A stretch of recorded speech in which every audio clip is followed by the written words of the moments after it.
दो जुड़वा देवरानी वाले ससुराल में रसोई। हे भगवान, मैं तो भूल ही गई कि राजीव को पनीर की भुर्जी खानी थी। अब इसके लिए अलग से टमाटर प्याज काटो। आंचल टोकरी के अंदर से प्याज टमाटर निकालती है और उन्हें काटने लगती है, तो वहीं दूसरी तरफ कढ़ाई में सब्जी के लिए लगा हुआ तड़का जल जाता है।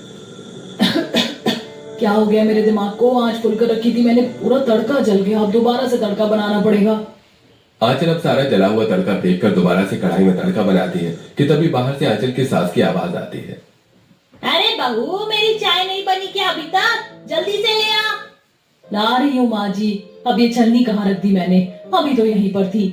चाय छानने के लिए आंचल छलनी ढूंढ रही होती है कि तभी रसोई में आंचल का बेटा निखिल आता है। मम्मी मम्मी, मैं टाई बांधो ना, बन नहीं रही है, स्कूल बस भी आने वाली है। बेटा, कितनी बार सिखाया तुम्हें टाई बांधना? इधर आ, ये देखो, ये ऐसे बनती है टाई। आंचल जल्दी से निखिल की टाई बांधती है और सारा चाय नाश्ता बनाकर बाहर डाइनिंग टेबल पर ले आती है।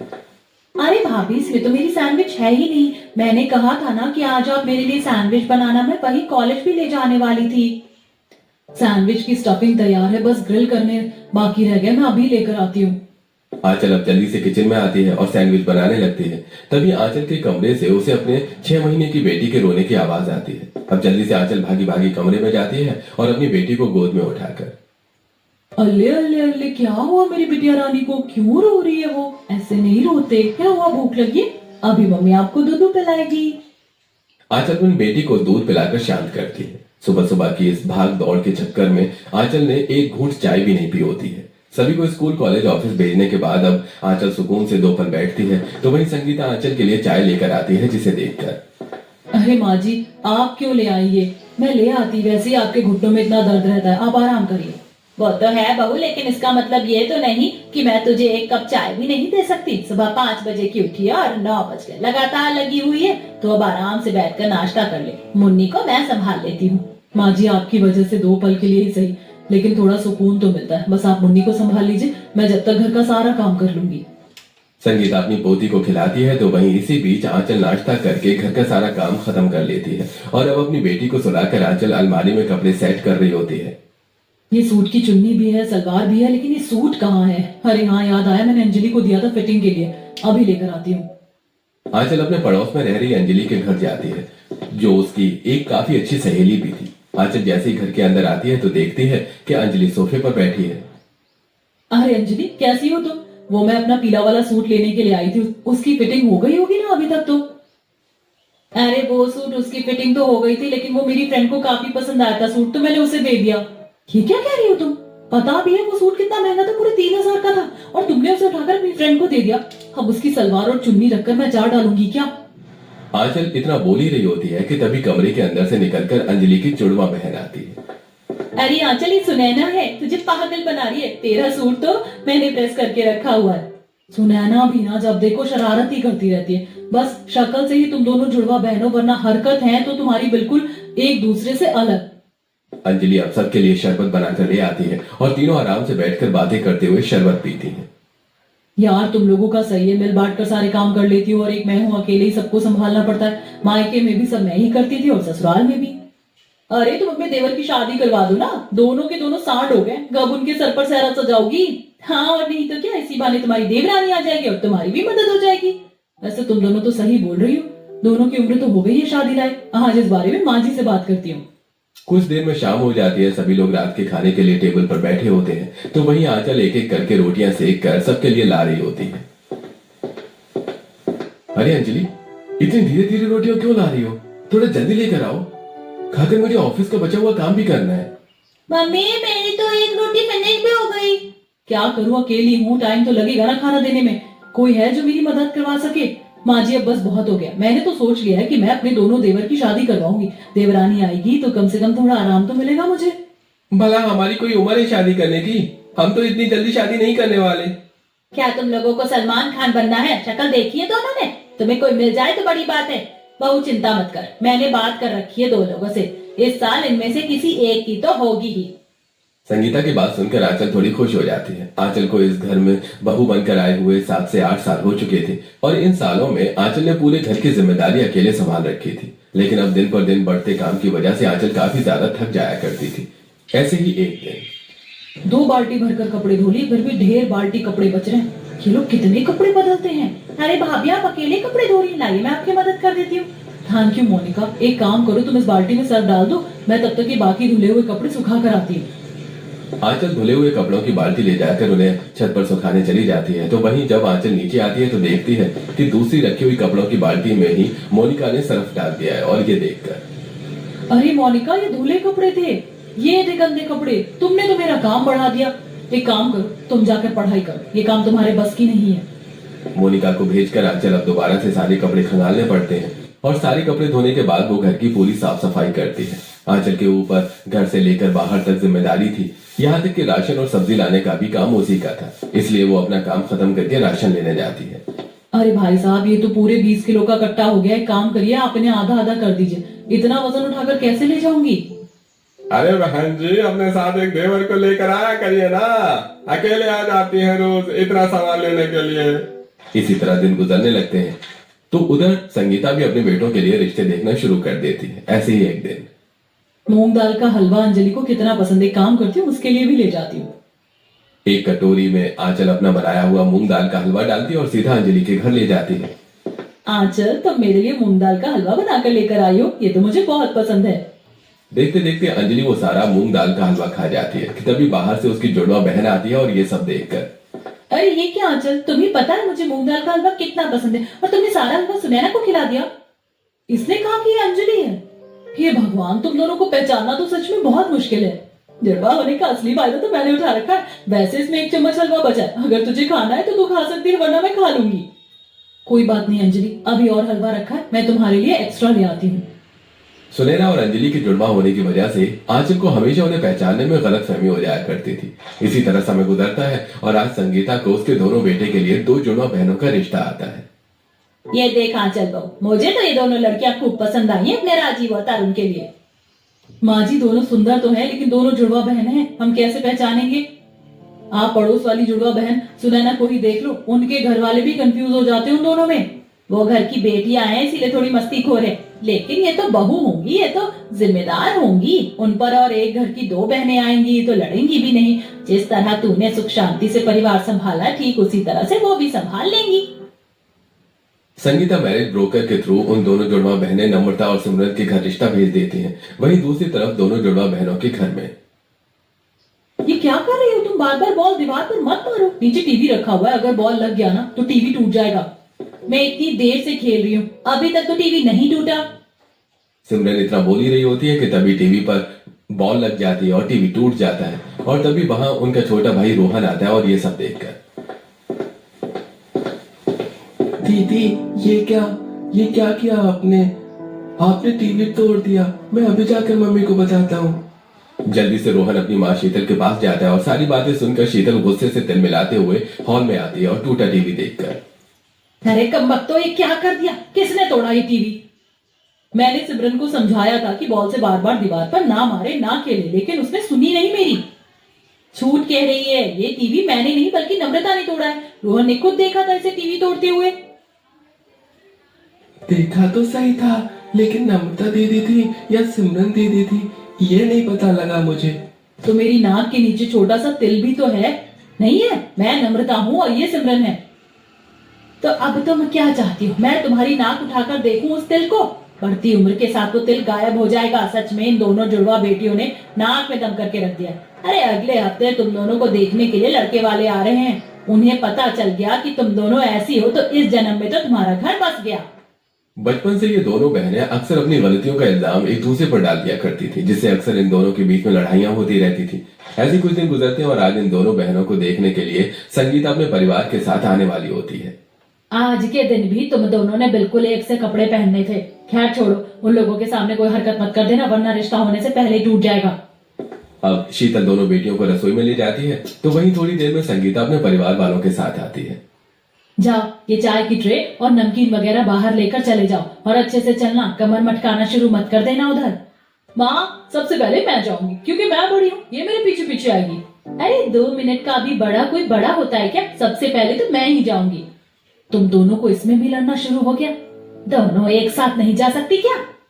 दोनों बहनें एक दूसरे से मुंह बनाकर अब जैसे ही साथ में चाय नमकीन लेकर बाहर आती हैं तो संगीता का पूरा परिवार उन्हें देखकर हैरान हो जाता है। बहन जी, हमें पता है कि अपनी दोनों बेटियां जुड़वा हैं, लेकिन ये तो बिल्कुल हूबहू एक जैसी दिखती हैं, कपड़े भी एक जैसे। अब क्या ही करें, ये तो बस भगवान की कृपा है। कभी कभी तो हमें नहीं पता चलता कि सिमरन कौन है, नम्रता कौन है।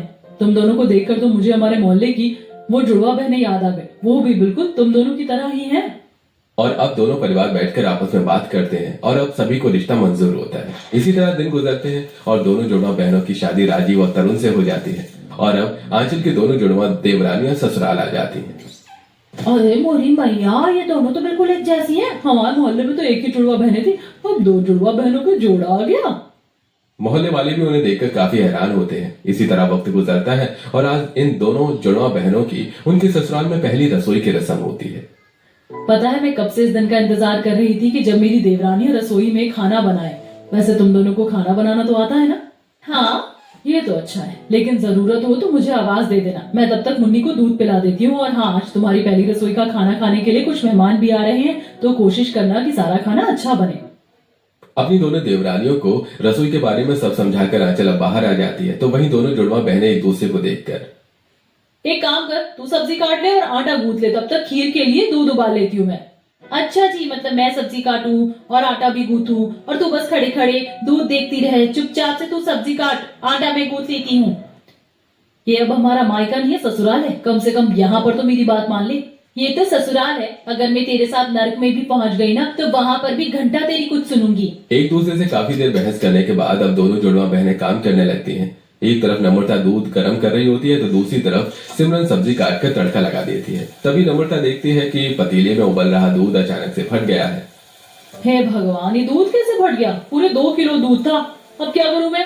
नम्रता इतना बोल ही रही होती है कि तभी उसकी नजर सिमरन की तरफ जाती है। सिमरन ने प्लेट में नींबू काट रखे हैं। ये देखकर नम्रता गुस्से से, अरे पागल औरत, ये क्या किया तूने? मुझे परेशान करने के चक्कर में दूध में नींबू डाल दिया। अरे इस दूध की खीर बननी थी, अब इस फटे दूध का क्या पनीर बनाऊं? सही कहती है माँ, तुझमें तो दिमाग नाम की चीज ही नहीं है। अरे ये नींबू मैंने सब्जी के लिए काटा था, ना कि दूध फाड़ने के लिए। दोनों बहनों में फिर से बहस हो जाती है।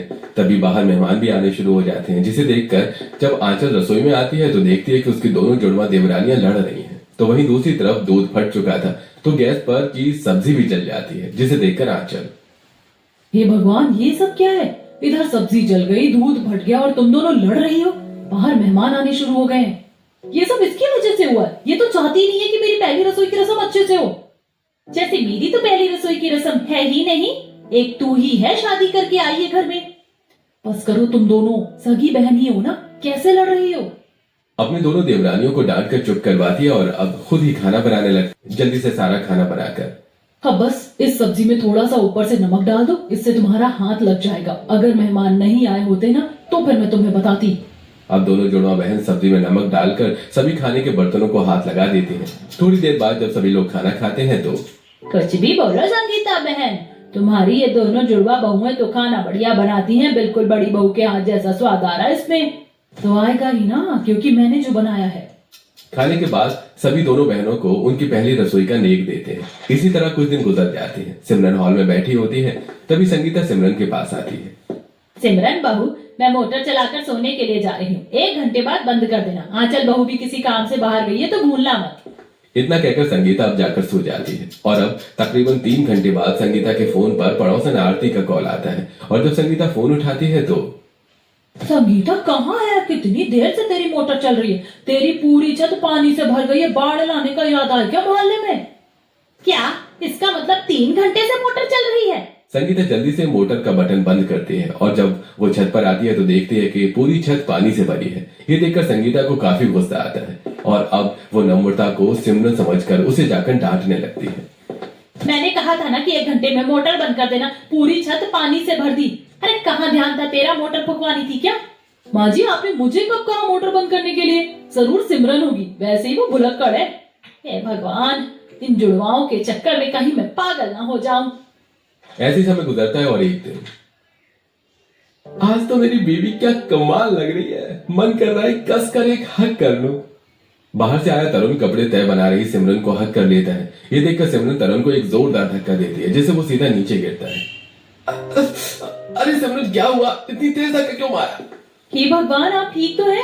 नम्रता, क्या किया तुमने? अपने पति को समझा लो, पीछे से हक कर रहे थे मुझे, धक्का नहीं मारती तो और क्या करती। अच्छा तो तुम नम्रता हो?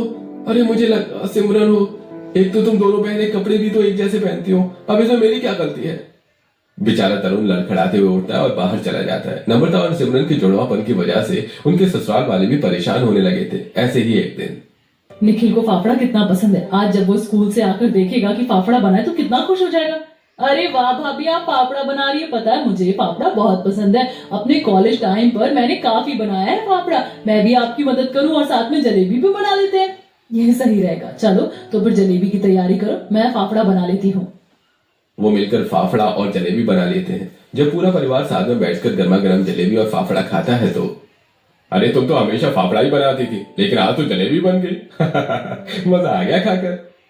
कभी कभी इस तरह की अलग अलग चीज भी खाने में ट्राई करनी चाहिए। अपनी देवरानी की मदद से मैंने इतना बना लिया। आंचल के बगल में खड़ी उसकी देवरानी नम्रता नहीं बल्कि सिमरन थी। तो वहीं जब नम्रता अपने कमरे से बाहर निकल कर आती है और सभी को सिमरन की तारीफ करता देखती है तो उसे काफी गुस्सा आता है। और जब थोड़ी देर बाद जब आंचल रसोई साफ कर रही होती है तभी नम्रता गुस्से में कहती है, जलेबी बनाने में मैंने आपकी मदद करवाई और तारीफ उस सिमरन की हो गई। मुझे नहीं पता था कि वो तुम हो, मुझे लगा कि सिमरन ने मेरी मदद करी। तुम दोनों बिल्कुल एक जैसी हो, कब कौन आता है क्या कर जाता है पता ही नहीं चलता। अब क्या फायदा, उससे तो जाकर मैं बताती हूँ। सिमरन नम्रता के पास जाती है और उस पर चिल्लाने लगती है। अक्सर छोटी छोटी चीजों को लेकर इन दोनों जुड़वा देवरानियों में बहस होता देखकर आंचल काफी परेशान हो जाया करती थी। ऐसे कुछ दिन बाद राजीव नम्रता के लिए गिफ्ट लेकर आया होता है। आज हम सब मूवी देखने के लिए जा रहे हैं, तो मैंने सोचा कि तुम्हारे लिए एक नई साड़ी ले आऊं, इसे ही पहन कर चलना। अरे मैं तो सिमरन हूँ, क्या फर्क पड़ता है, ये साड़ी नम्रता पहने या सिमरन। सिमरन राजीव को कुछ नहीं कहती और साड़ी लेकर चली जाती है। तो वहीं नम्रता सिंपल साड़ी में तैयार होकर बाहर आती है। मैंने तुम्हें इतनी अच्छी साड़ी गिफ्ट की है और तुम ये सिंपल साड़ी पहनकर आ गई। तुमने कब मुझे साड़ी गिफ्ट करी? थोड़ी देर पहले लेकर आया था और तुमने खुश होकर ली भी थी। राजीव की बात सुनकर नम्रता सब समझ जाती है और सिमरन के कमरे में जाती है तो देखती है कि सिमरन नई साड़ी पहनकर अच्छे से तैयार हो रही है। साड़ी मेरे पति मेरे लिए लेकर आए थे, तूने कैसे पहनी? तू बता नहीं सकती थी कि तू सिमरन है, नम्रता नहीं? याद है जब बर्थडे के दिन मुझे वो पिंक वाली फ्रॉक पसंद आई थी, लेकिन तूने लड़कर उसे मुझसे कैसे छीन ली थी? अरे भाई क्या हुआ, क्यों लड़ रहे हो दोनों? जब देखो बहस करनी होती है तुम दोनों को तो। अरे बस भी करो, मूवी के लिए लेट हो रहे हैं। जैसे तैसे आंचल अपनी दोनों देवरानियों को चुप करवाती है, लेकिन वो जानती थी कि उसकी दोनों देवरानियों का रोज का ही है। ऐसे ही एक दिन जब दोनों बहनें पास के मार्केट में गई होती हैं तो कितना सुंदर लग रहा है, सिर्फ 50 रुपए का ले लेती हूँ। नम्रता जब पैसे देने के लिए अपना बैग खोलती है तो देखती है कि उसमें 500 का नोट है और दुकान वाले के पास खुला नहीं है। ये देखकर नम्रता दूसरी दुकान पर खुले पैसे लेने के लिए जाती है तो वहीं सिमरन बाकी का सामान खरीद कर उसी दुकान पर आती है। ये वाला कड़ा कितना अच्छा लग रहा है भैया, कितने का है ये? अरे मैडम अभी तो आप लेकर गई, ये बोल करके पैसे खुले करवा कर ला रही हूँ। मैं कब गई, मैं तो अभी आई हूँ। अरे ओ चोरनी, अभी तो मेरा कड़ा लेकर गई थी और ये वापस आ गई, चलो पैसे निकाल। भाई साहब मैं लेकर गई थी, ये तो मेरी जुड़वा बहन है, ये लीजिए आपके पैसे। तेरी वजह से इस दुकान वाले ने मुझे चोर नहीं बोला, बता नहीं सकती थी मुझे। दोनों ही बहन मार्केट में लड़ना शुरू हो जाती हैं, जिसे उनकी एक पड़ोसन प्रेरणा देख लेती है और घर आकर सारी बात आंचल को बताती है, जिसे सुनकर इन दोनों की वजह से परेशान हो गई हूँ। घर तो घर, अब बाहर के लोग से सुनना पड़ रहा है मुझे। जब ये सारी बात सिमरन और नम्रता को पता चलती है तो नम्रता को प्रेरणा पर काफी गुस्सा आता है और वो अगले दिन सारा कूड़ा प्रेरणा के घर के आगे डाल देती है, जिसे प्रेरणा अपना बालकनी में खड़ी देख लेती है और अब वो गुस्से में तिलमिलाती हुई आंचल से लड़ने के लिए आती है। तुम्हारी देवरानी ने सारा कचरा मेरे आंगन में डाल दिया, वो मेरा घर है, कोई कूड़ादान नहीं। पर डाला किसने? दोनों की शक्ल भी तो एक जैसी है। इनके तो कपड़े भी एक जैसे, मैं तो कह रही हूँ दोनों को सुनाओ। आंचल अब काफी परेशान हो चुकी थी। जहां उसने सोचा था कि उसकी दोनों देवरानियों के आने के बाद उसका काम हल्का होगा, लेकिन उसका उल्टा ही है। ऐसे ही एक दिन आज तो संडे है ना, तो क्यों ना हम लोग बाहर से कुछ खाना मंगवाएं? मुझे काफी अच्छा रेस्टोरेंट भी पता है, हम वहां से खाना मंगवाते हैं। संडे का दिन होने की वजह से नम्रता बाहर से खाना ऑर्डर कर देती है, लेकिन जब वो सब खाना खाने के लिए बैठते हैं तो देखते हैं कि वो खाना खराब है। सारा बासी खाना उठाकर दे दिया है, तुम दोनों में से किसने मंगवाया ये खाना? इसने ही मंगवाया है, मैंने मना किया था उस रेस्टोरेंट से मंगवाने के लिए। मैंने नहीं मंगवाया, इसने मंगवाया है। मम्मी मैं तो कंफ्यूज हो गई हूँ कि किसने मंगवाया है। आंचल भाभी एक काम करो, आप ही कुछ बनाकर ले आओ। आंचल गुस्से में उठती है और किचन में जाकर खाना बनाने लगती है। इन दोनों ने तो सच में जीना हराम कर दिया। मन तो करता है कभी कभी इन दोनों को उठाकर घर से बाहर फेंक दूं। अब ऐसे ही कुछ दिन और गुजर जाते हैं। सुबह का वक्त होता है। ऑफिस जाने की जल्दी में नम्रता को सिमरन समझकर तरुण उसे अपना शर्ट प्रेस करने के लिए बोल देता है, और जब ये बात सिमरन को पता चलती है तो क्यों गुस्सा हो रही हो? मुझे लगा वो तुम हो। मैं कैसे पहचानता कि कौन सिमरन है और कौन नम्रता? इसमें मेरी क्या गलती है? तुम्हारी ही गलती है, मुझसे बात मत करो। तरुण सिमरन को मनाता रह जाता है, लेकिन वो तरुण की एक नहीं सुनती, और ऐसे ही अब कुछ दिन और गुजर जाते हैं। संगीता आज अपनी दोनों छोटी बहू को लेकर पड़ोस में रहने वाली जुड़वा बहनें अंजलि और सुनैना के घर जाती है। अरे संगीता आंटी आओ, और आज तो सिमरन और नम्रता भी आई हैं। ऐसे ही आ गए, सोचा तुमसे आकर मिलने। वैसे पता है तुम्हें, नम्रता और सिमरन ये काफी अच्छे कपड़े सिलती हैं। तुम कोई भी डिजाइन बता दो, वैसे डिजाइन में सिल देती हैं। अरे आंटी, वो तो अंजलि करती है, मैं तो सुनैना हूँ। मेरी बहन जितना टैलेंटेड कोई नहीं है दुनिया में। हमेशा ही दोनों बहनें एक दूसरे की तारीफें करती रहती है। लड़ाई झगड़ा तो इनमें नाम का भी नहीं है। सुनैना और अंजलि की इतनी तारीफ सुनकर नम्रता और सिमरन भी थोड़ी हैरान होती हैं। ऐसे ही हफ्ता भर गुजरता है और आज दोनों देवरानियां अपनी जेठानी के साथ पास के मार्केट में आई होती हैं। तभी वो देखती हैं कि सुनैना और अंजलि की एक ठेले वाले से लड़ाई हो रही है। अरे मुझे क्या पता कि आप दोनों जुड़वा बहने हो, हैं? मुझे लगा कि ये सामान लेकर चली गई, इसलिए पीछा करते करते आ गया और मैंने गलती से इन्हें पकड़ लिया। खुले करवाने के लिए गई थी, लेकिन तुम्हारी हिम्मत कैसे हुई मेरी बहन को चोर कहने की? चोर तू होगा, तेरा पूरा खानदान होगा। देख रही हो तुम, सिमरन और नम्रता, इन दोनों के बीच में कितना प्यार है। और एक तुम दोनों हो जो उस दिन मार्केट में ही एक दूसरे पर इल्जाम लगाकर लड़ने लगी। अरे बहनों के बीच में लड़ाई होती है, लेकिन वहां नहीं जहां एक दूसरे की जरूरत हो। आंचल की ऐसी बातें सुनकर नम्रता और सिमरन थोड़ी सोच में पड़ जाती है। ऐसी समय गुजरता है और आज आंचल अपनी जुड़वा पड़ोसन से मिलने जाती है तो देखती है कि उसमें से एक बहन का पैर टूट गया है। ये देखकर आंचल को काफी बुरा लगता है, और जब वो घर आकर ये सारी बात सिमरन नम्रता को बताती है तो मुझे तो काफी बुरा लगा अंजलि के लिए। पता है सुनैना कितना रो रही है, वो तो उसके पास से हिल ही नहीं रही है। नम्रता, हमें भी चलकर देखना चाहिए। सिमरन और नम्रता जब उन दोनों जुड़वा बहनों के घर जाती हैं तो देखती हैं कि कैसे सुनैना अपनी बहन का ख्याल रख रही है। अंजलि का पेट टूटा कैसे? स्कूटी बाइक से गिर गई थी क्या? नहीं, बस सीढ़ियों से उतरते वक्त अचानक से पैर फिसल गया और मैं गिर गई। बस हड्डी में थोड़ा क्रैक आया है, कुछ हफ्तों में ठीक हो जाऊंगी मैं। अब दवाई खा ले और थोड़ी देर आराम कर ले, डॉक्टर ने बेड रेस्ट के लिए बोला है। दोनों बहनों के बीच में इतना प्यार देखकर सिमरन और नम्रता को काफी अच्छा लगता है। तो वहीं ऐसे ही शाम हो जाती है। सिमरन गरम तेल की कढ़ाई किचन प्लेटफॉर्म पर रख रही सब्जी काट रही होती है कि तभी नम्रता गलती से आकर उस कढ़ाई को छू लेती है, जिससे उसकी उंगलियां जल जाती हैं।